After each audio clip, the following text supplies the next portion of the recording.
সেই দুর্নীতির কারণে আমাকে তৃণমূল দল ছেড়ে আমাকে জনতা উন্নয়ন পার্টিতে যোগ দিতে হলো। এই তো 4টে জোট হচ্ছে, এই 4টে জোটে উনি তো ভয় পেয়ে গেছেন, উনি ভয় পেয়ে গেছেন।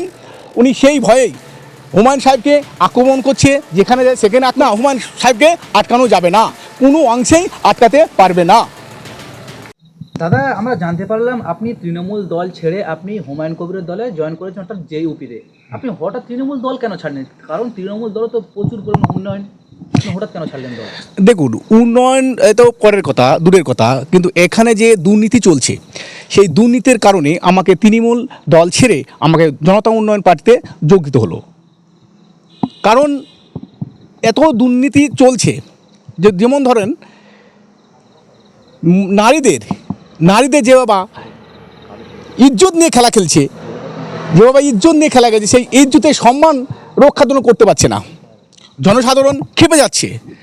সেই জন্যে আমরা প্রত্যেকে অনেক জায়গা থেকে আমরা জয়েন করলাম। কালকে জয়েন করেছি বাদিনগাছা থেকে, ওখানে মোটামুটি ধরেন শখানেক লোক তৃণমূল থেকে জয়েন করেছে। আবার ধরুন আপনি পলাশি টুয়ে আপনার ওখানে 300 মতন লোক ওখানে জয়েন্ট হয়েছে। আবার ধরেন কালীগঞ্জ অঞ্চলে ওখানে আপনার প্রায় 500 মতন লোক জয়েন্ট হয়েছে, সব কালকে হয়েছে। প্রশ্ন করুন। আগামীকাল কি এখানে যে হুমায়ুন কবিরের সংবর্ধনা অনুষ্ঠান রয়েছে, এখানে কি কত লোকের আশঙ্কা আপনি করতে পারছেন? মোটামুটি ধরেন 10 লক্ষের উপরে হতে পারে, আমার ধারণা 10 লক্ষ হতে পারে, কিন্তু আরও বেশি হতে পারে। প্রত্যেক জায়গা থেকে সাড়া পাচ্ছি আমরা যাচ্ছি, অন্য যেখানে যাচ্ছি সেখানে আমাদেরকে আহ্বান করছে যে আপনারা আসুন, এসে আমাদেরকে দলে জয়েন করুন। এই যেখানে যাচ্ছি, দেবগ্রাম গিয়েছিলাম কালকে, ওখানে মোটামুটি আপনার 300 লোক হয়েছিল। ওখানে সিপিএম তৃণমূলের ঘাঁটি, ওই ঘাঁটিতে আমরা গিয়ে ওখানে আমরা কালকে জয়েন করি, প্রায় 300 লোক কিন্তু জয়েন করেছি। আবার বার্তা পেয়েছি আমরা যে অন্য জায়গা থেকে আবার লোক আসছে, নাম্বার নিয়েছে, ওরা বলেছে যে কাল পরশুর মধ্যে আমরা খবর দেব। আগামীকাল 17 তারিখে যে এখানে সংবর্ধনা অনুষ্ঠান, এখানে কি অনেক নতুন মানুষ জয়েন করতে পারে?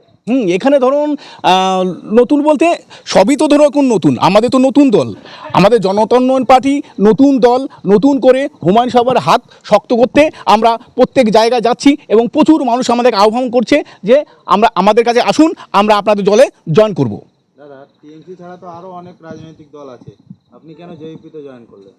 কেন এর যে সিদ্ধান্ত দেখুন, ধরুন বাবরি মসজিদ করছে, কারো টাকা নিয়ে করছে না, মুসলিম সংস্থার টাকা তারা নিচ্ছে, তারা মানুষে দান করছে, দান করার ফলে তারা সেই মসজিদ তৈরি করছে। ধরুন এখানে তো রাজ্য সরকারের টাকা তো নিচ্ছে না, এই রাজ্য সরকারের টাকা নিচ্ছে না। ওখানে ধরুন মমতা ব্যানার্জি অযোধ্যা মন্দির করছে, বিভিন্ন জায়গায় করছে, ধরুন সেগুলো তো সরকারি টাকা, সেগুলো তো জনতার টাকা, এই জনতার টাকা নষ্ট করছে। যেমন ধরো খ্রিস্টান আছে, বৌদ্ধ আছে, মুসলিম আছে, এদের তো কাউকে দিচ্ছে না, এদের যে ধর্মের অনুষ্ঠানে কাউকে দিচ্ছে না। দেখুন আমাদের এখানে পবিত্র জুম্মা আসছে, মানে উজা আসছে, এই উজার মাসে કોઈ দানপত্র কিছুই করবে না। ধরুন কোনো একটা অনুষ্ঠান হয়েছে, কালী পুজো, দুর্গা পুজো, এখানে দিচ্ছে দাও, আমি দিচ্ছি 10 লক্ষ টাকা, আমি দিচ্ছি 5 লক্ষ টাকা, এই ধরনের যে করছে। এখানে দেখুন বৌদ্ধ, খ্রিস্টান, বিভিন্ন রকম জাতি আছে এখানে, তাই সেই জাতিকে কই দিচ্ছে? আপনারা তো সাংবাদিক, আপনারা তো সবই জানেন। প্রশ্ন করুন। দেখুন এখন মুখ্যমন্ত্রী অনেক কিছু কথা বলবে, এখন তার সিটটা হারিয়ে যাবার দিকে আছে, বুঝলেন, হারিয়ে যাওয়ার দিকে আছে। যত দল এখন জোট হচ্ছে এখন আপনার কংগ্রেসটা জোটে আসছে না। তাছাড়া ধরেন আসাদুদ্দিন ওসি, আপনার নওশাদ সিদ্দিকী, আচ্ছা সেলিম, সিপিএমের সেলিম, এই তো 4টে জোট হচ্ছে। এই 4টে জোটে উনি তো ভয় পেয়ে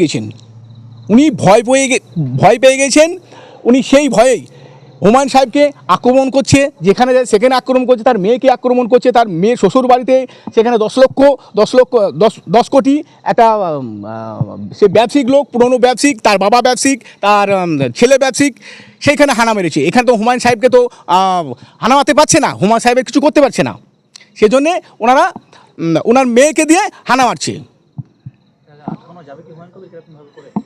না, হুমায়ুন সাহেবকে আটকানো যাবে না, কোনো অংশেই আটকাতে পারবে না।